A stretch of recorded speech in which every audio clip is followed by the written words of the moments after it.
Welcome back to the channel. In today's video, we're going to be talking about synchronicities, what they are, and why they are ultimately important. And then I'm also going to give you an example of my own synchronicity, okay? Carl Jung did a lot of study on the concept of synchronicities. A synchronicity, for him, it describes the meaningful coincidences where an inner psychological state, like a dream or a thought, aligns with an outer physical event without any casual link, suggesting a deeper unified reality. This goes back to our conversations earlier about how God, right, being the interconnected whole, being divine that way, and also Hermetic teachings of as within, so without. And so understanding these concepts of, or these synchronicities that may emerge within your lived experience kind of help you to understanding these synchronicities that emerge within your lived experience kind of help to make you a part of the cosmos, make you a harmonious part of the cosmos. So one thing to stress is that the synchronicities, that the events aren't caused by something making something else happen, but rather these two events having a shared meaning together. Principles suggest a hidden connection between psyche, mind, and matter, hinting at a unified reality where they are ultimately not separate. So then Carl Jung goes into talking about how these synchronicities ultimately occur. First, there's an unconscious image, a dream, or an idea emerges into consciousness. So this is, think about your archetypal reservoir, right? As above, so below. The conscious realm is your higher ordering of consciousness, and then the imagination is the unconscious realm. That's where all your archetypes live. All the symbolic and the psychic images live there. I tend to think of it like a reservoir that just kind of it's just deep like the Mariana Trench, right? And so what happens is one of these images kind of emerge and come into consciousness, right?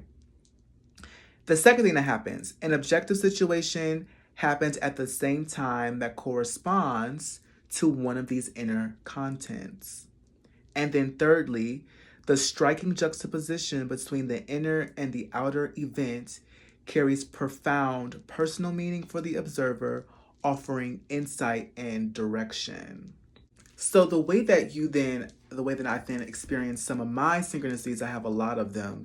Being a trickster, you ultimately end up with a lot of synchronicities because of the way that the divine masculine and the divine feminine kind of interplay within your lived experience. I am a child of Oshumade, but I have a triad of Orishas that function as my godhead. And that is just the consequence of just being feminine, a consequence of being androgynous. Allow me to explain. So, I want to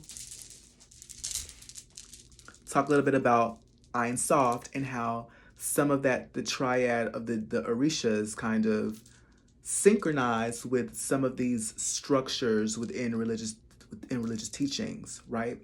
And the reason why that is because all of these religious, cultural sort of teachings, they kind of connect at the archetypal level because they ultimately reflect different aspects of the human condition.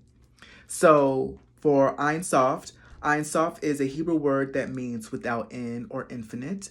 It is a central concept in Kabbalah, Jewish mysticism. And Ein Sof is God in his most transcendent and unknowable essence. There are ultimately 10 Sephirot, or 10 infinite, there are ultimately 10 emanations, or the Sephirots, or spheres through which Ein Sof, being infinite essence and divine light, reveal itself and interacts with creation.